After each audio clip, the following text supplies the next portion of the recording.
Apple pie, baseball, and trucks are all typical thoughts when one thinks of the word America. But another that comes to mind is the word guns. And also with guns comes the Second Amendment, which clearly states a well regulated militia being necessary to the security of a free state to ensure the right of the people to keep and bear arms should not be infringed.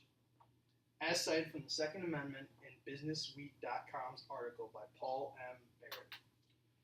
So, in light of all this gun stuff, and in the wake of past 10 years or so, where we've seen an apparent increase in crimes and mass murdering, there's been this talk of gun control.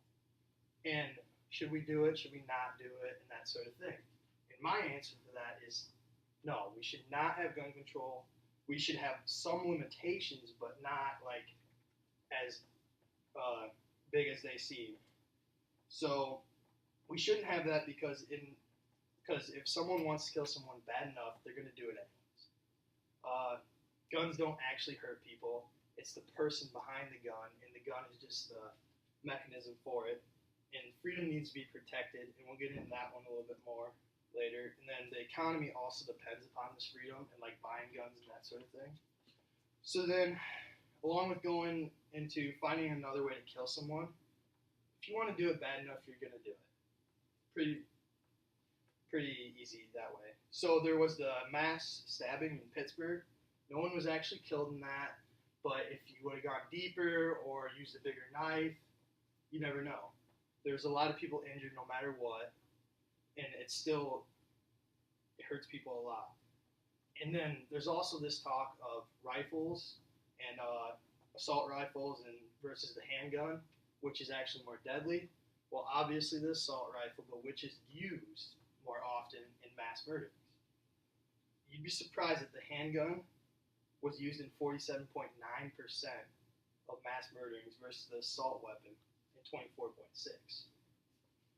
Which those numbers don't add up, but they use different guns like shotguns or sawed-off ones or anything like that. So then some people might say that a stabbing is less effective and can be stopped in time. Well, if you think you can stop it in time, then it shouldn't have happened. And also, humans will always become more creative. So if you take the terrorism incident with the underwear bomber, even though it didn't go off, he still came up with a creative way to get onto a plane and almost killed a lot of people. So there's always going to be that ingenious that comes with wanting to harm someone, and they'll find ways to do it. Okay. Second argument, guns don't actually hurt people. It's the people that hurt people with guns. If you ever heard of the story how a man went out on his porch, took his shotgun, sat in a chair, and said, "Don't go anywhere, don't hurt anyone." And throughout the whole entire day, the gun sat there, people came by, gun didn't move one bit.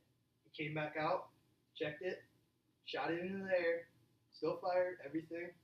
Gun never hurt one person, but as soon as he picked it up, it was able to hurt someone. So which does what? The person or the gun? The person just uses the gun as an instrument, just like you play a trombone or anything else like that. So it's not the gun, it's the person once again. So do you need psychiatric evaluation or something like that to stop that? That would be more of my answer. But also with psychiatric care and that sort of thing, it doesn't always reach the people that it needs to reach, like the lower class or people that fly under the radar. And then third argument, freedom needs to be protected. Now there's some old-fashioned wording in that Second Amendment, and it says, use the word militia and to bear arms and that sort of thing, and what does it actually mean? Well, back then they were really worried about Britain or possibly the French coming and overrunning their government, or possibly insiders or anything like that. So they were so worried about it that they thought that they needed to protect it. So to ensure that everyone could have their own militia, or if you want to call it the citizens' army or anything like that, to protect against rebellions, they established that. So then the question that you need to ask yourself is that still need today. And then after you ask that, do you trust the politicians that run the world today? Do you trust the ones here and abroad? And I think most people would say they don't, or a resounding no, more than likely. And also, if you go and add on to that and go into the past with Hitler and Stalin, they disarmed their people right before they murdered them. Do you want that to happen? Can guns protect you against that? More than likely, yes. Now, obviously, this is an extreme situation, but is it possible if you look in the past? Obviously, yeah. And then my third one is the economics of guns. They actually play a huge part in the economy as far as sales and things like that. And if you take that away, it's just gonna ridiculously reduce your economy a lot.